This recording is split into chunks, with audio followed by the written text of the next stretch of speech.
Very good morning, student. We have discussed the numerical problem of the exercise 2A, and I hope you have solved the rest of the numerical problem by yourself. In today's video, I will discuss the next part of this chapter, which is very important. And I tell you this part will help you in the class 11th also, because in the class 11th also you have the chapter motion in one dimension, right? So in this section we will discuss about the graphical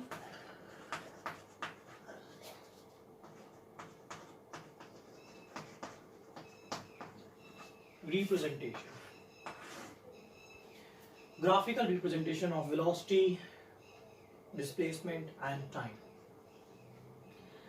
Sometime if you have, you can say, very big data, you have so many information that suppose a car is started its journey from point A and reaches at point B, but in between point A and B it changes its velocity. Let's say from 1 to 2 seconds its velocity was something else, then from 2 to 1 minute velocity of something else. Let's say there are so many information between the point A and B. Then to represent this complete question in the graphical form, it will be very easy, and we can say it is very easy to find the other we can say quantity like displacement, acceleration and some other quantities. So graphical representation is very important to find out the quantities like velocity, displacement and time. There are three types of graph, basically three types of graph in this part. First we have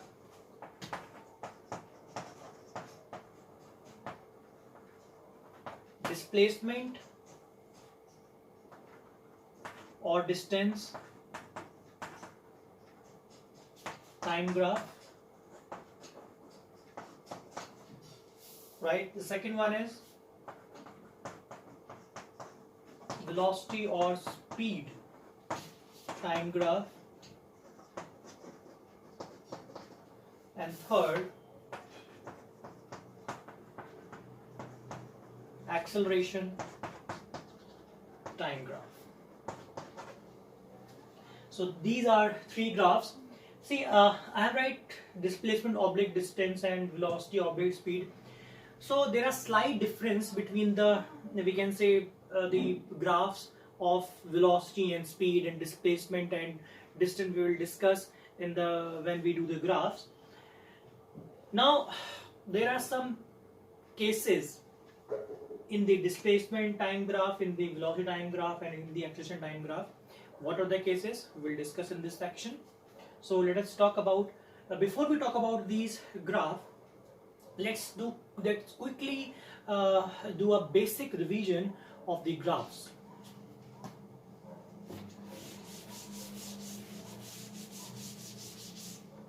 In the graphical representation we know that we take two axes, although graph can be plotted into three axes also, but here we are only talking about the two axes. First we have that this is the x-axis and this is the y-axis, right? The quantity which is placed on the x-axis is always independent. Remember that. We never place time on the y-axis because time is an independent quantity. Time does not depend upon the velocity of the body or the displacement of the body, right? Body is moving or not, time will move, right? Time will be continued, right? So that is why time is always placed on the x-axis of the graph, and the other quantity like distance, displacement, velocity, speed or acceleration, they are always on the y-axis of the graph. Okay, there is one more important thing in the graph which is known as slope.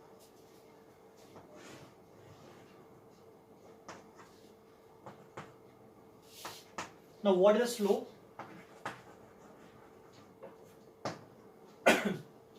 Slope, suppose this is the graph and you have to calculate the slope of the graph. Now how the slope can be calculated? Slope can be calculated between 2 points. Suppose I have taken 2 points. First is here, let this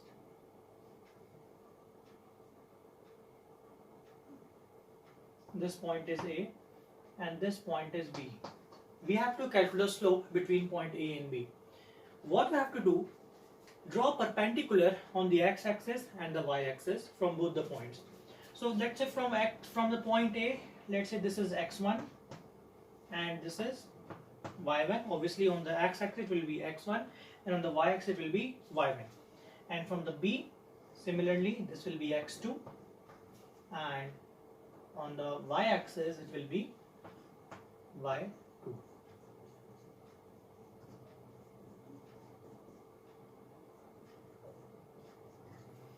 Now how the slope is calculated between A and B? The formula of slope, it is represented by a letter M, is y2 minus y1 upon x2 minus x1. This is how we can find the slope of the graph. Right? Basically slope is that how much line is bent toward the x or y axis. This is the slope of the graph. And why we are calculating it, you will understand when we do some examples, when we do some graphical representation of displacement, velocity and acceleration. Then you will find the significance of the slope of the graph, right? So understand what is slope? Slope is y2 minus y1 upon x2 minus x1, right? Okay, suppose you have to calculate the slope from this point. Then suppose that point A is at origin. This is point origin. So suppose you have to calculate the slope from O point, then obviously at this point y1 and x1 will be 0, right? Then you have to just write y upon x, right? What I'm saying, let's see here. I'm saying that this is the graph y and x. So we have to find a slope between point O and A, right? So as I said, we have to drop in perpendicular. So first that point O, here the x1 is 0 and y1 is also 0 because this is the origin point. And here you can say this is x1 is, let's say this x2 is x, and here that y2 equals to y. So what will the formula here? It will be m equals to same formula y2 minus y1 upon x2 minus x1. But the value of y1 and x1 is 0 and y2 is y and x2 is x. But it will give you y upon x. So slope of the graph, when it is calculated from the origin, it is directly y upon x. Alright. Here I have written the y2 minus y1, change in y.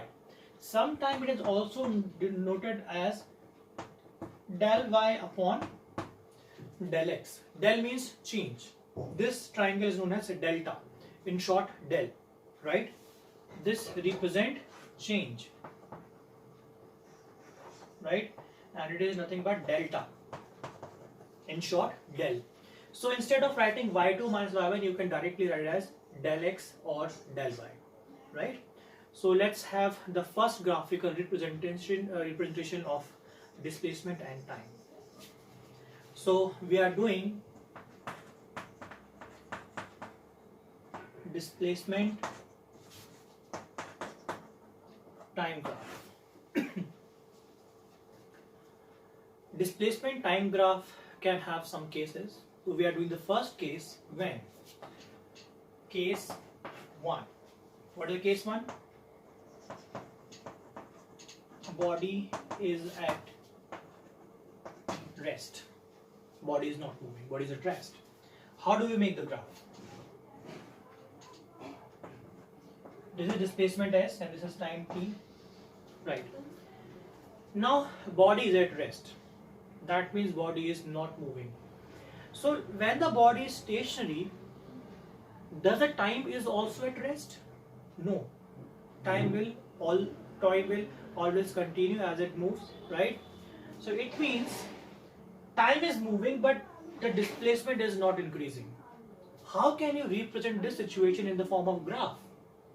Like I am standing here and after 1 second I'm I'm standing here after 2, 3, 4, 1 minute, 1 hour. I'm standing here only. That means I'm not increasing my displacement. Let's say I was here, so I was here for 1 hour. At this point, time has just started, and as the time move forward, that means time is increasing. See here, time is increasing. Time initially was 0, 1 second, 2 second, 1 minute, 1 hour, whatever it is. So this graph represent body at rest. All right. So body at rest, obviously it means velocity is 0. All right. So I think you have understood how to make the first graph, body at rest. Let's say second graph, when the body is moving with constant velocity, right? Let's see what will be the graph. So case 2. Case 2. Case 2 is body is moving with constant or uniform velocity, right? Body is moving with constant or uniform velocity. Now what does it mean? When we're doing the uniform velocity or uniform speed, it means uniform velocity means that body covers equal displacement in certain interval of time. Let's say in first second I have covered 2 meter. In another 1 second I have again covered 2 meter. So that means in each second I am covering the 2 meter of the displacement. So let's say when the time just started, I was stationary, I was not moving. Now when time becomes, let's say 1 second, I have covered distance 2 meter. I was here. Then again, in next second, I have covered the same distance again. That means I am here. In the next second, I am here.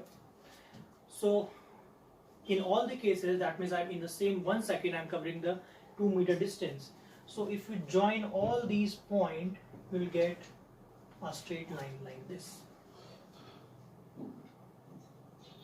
So this represents the graph when the body is performing uniform velocity, right? It will be uniform velocity. It means that one more important thing. In the previous example, when the body is not moving, body stationary. Body was stationary, you can't find the slope because the graph was like this, straight. There is no inclination of the graph. But here you can find the slope. Now, what will be slope? Note. The slope of displacement time graph represent velocity. This is very important point. Slope of displacement time graph represent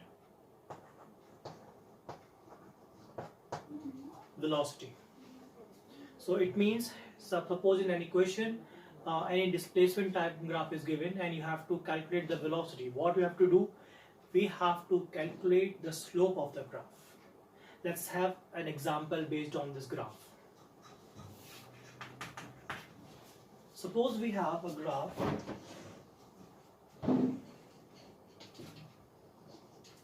in which we have displacement and time, right? And the graph is like this. The graph is given, this displacement is given in meter and the time is given in seconds. And the graph is like this.